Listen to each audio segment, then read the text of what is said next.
Hey everybody, welcome to Live with Lisa. We are in a series about knowing your worth and how that relates to your career journey. And so we talked last week about some key reasons that it's important to know your worth, to really own the value that you have to contribute to the organization. And I gave you two quick ways that you could work on really knowing and owning what it is you bring to the table. So we're going to build on that conversation today, and we're going to talk about how knowing your worth matters because it enables you to advocate for yourself in your career. And here is why this is important. We're going to talk about that today. What does it look like to really advocate for yourself, and why does that matter? What I've noticed is that so many people come to me and they say, I believe that I need to perform well, I need to do an amazing job, and if I do that, I will be successful. If I do that, I'll be recognized, I'll get to advance in my career. And many times people are coming to me after years in their career and they've become disillusioned because they realize that they're not being recognized for their contributions. So they're doing the work, they're getting amazing results, but they're not advocating for themselves.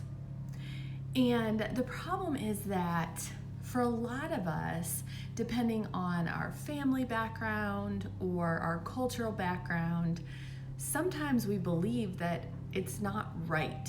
I shouldn't talk about myself and what I excel in or how I'm impacting the company.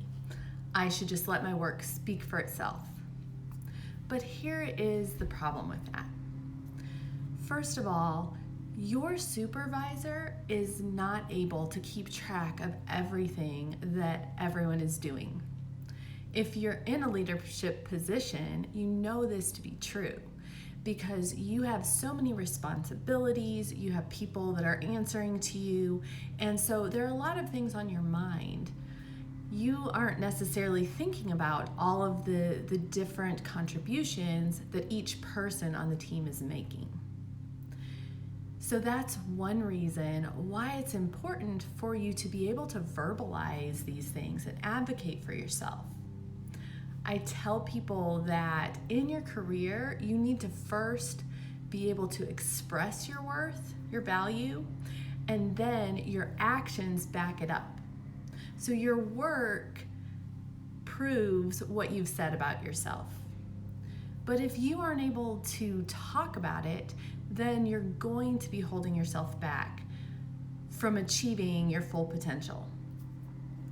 One of the other problems that comes when we're not able to advocate for ourselves or we don't think it's important is that it's a proven fact. They've done studies. Adam Grant has some really great studies that he's done that connect a person's understanding of the impact they have on the organization with not only their motivation, but also their productivity.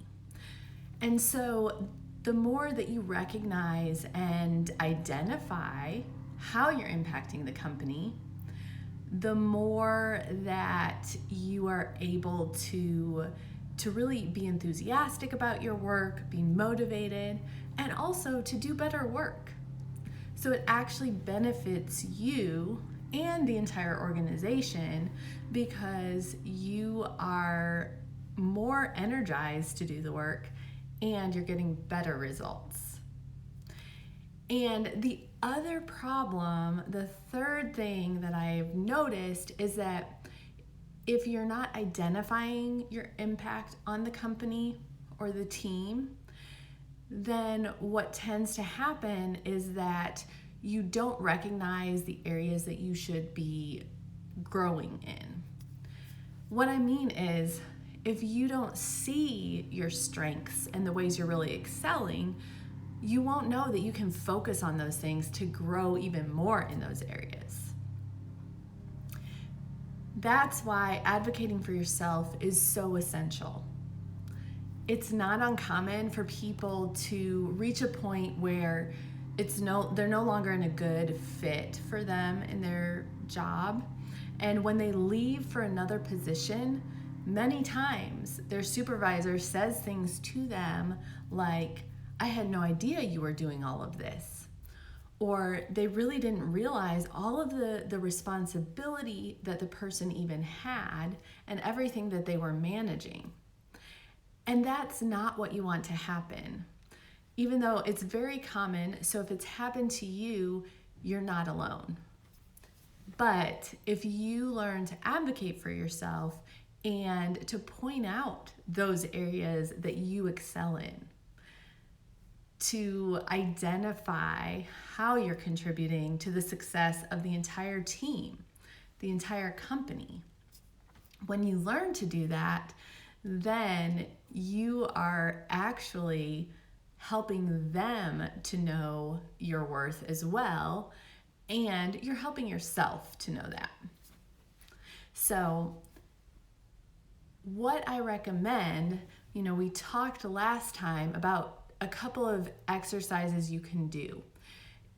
And even just giving yourself permission, mental space to think about your success, to think about your wins, to consider the people that you're impacting, whether it's people on your team, whether it's clients, whoever it is, that you are making that connection for yourself.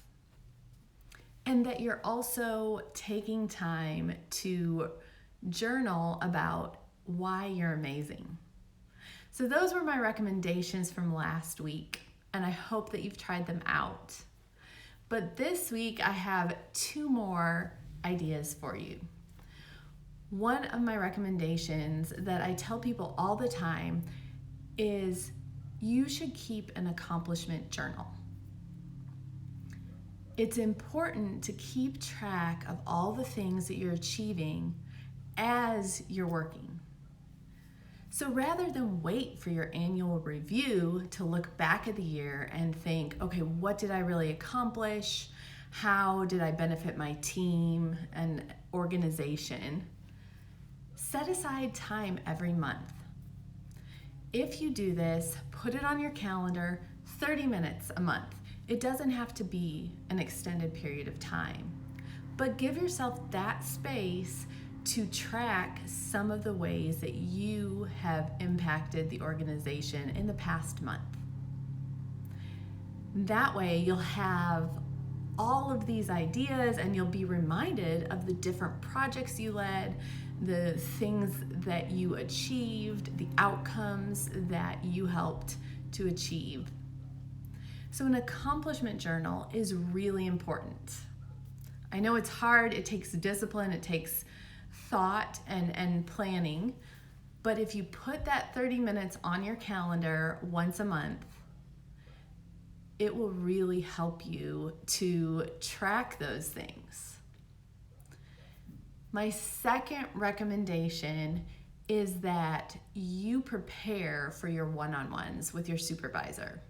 And one of the ways that you prepare for that is to look at those wins that you've had in the last month. Look at the challenges as well and areas you want to grow in. But make sure that you have a list of the positive things that you've seen. And don't be afraid to talk about those. Your one-on-ones are not a time to pretend like you don't know how you're impacting the company, or to hide those things, or to be really shy about expressing that. Those are times when you can celebrate what you have achieved. That's not arrogance. That's recognizing that you're a valuable contributor on the team. And so those are 2 things that will help you. They'll help you own your worth in your day-to-day work, but they'll also help prepare you. that will give you information so the next time that you want to pursue a promotion, or you want to ask for a raise, or if you want to move into a different company entirely and you decide to apply for new jobs, those accomplishments are the foundation. They'll help you craft your resume, they'll help you in the interview process, and they'll help you negotiate. Again, knowing your worth is not something that's just a nice thing to do. It's essential if you want to achieve your full potential. If you need help with an accomplishment journal, I have one that I use with clients all the time. Feel free to DM me your email address. I'll send it over to you, and you can use it and start tracking your accomplishments every month. And so I hope that these suggestions make a difference for you. And I will be back next week with another episode in the series as we continue to explore how you can really know your worth. I hope you guys have an amazing weekend.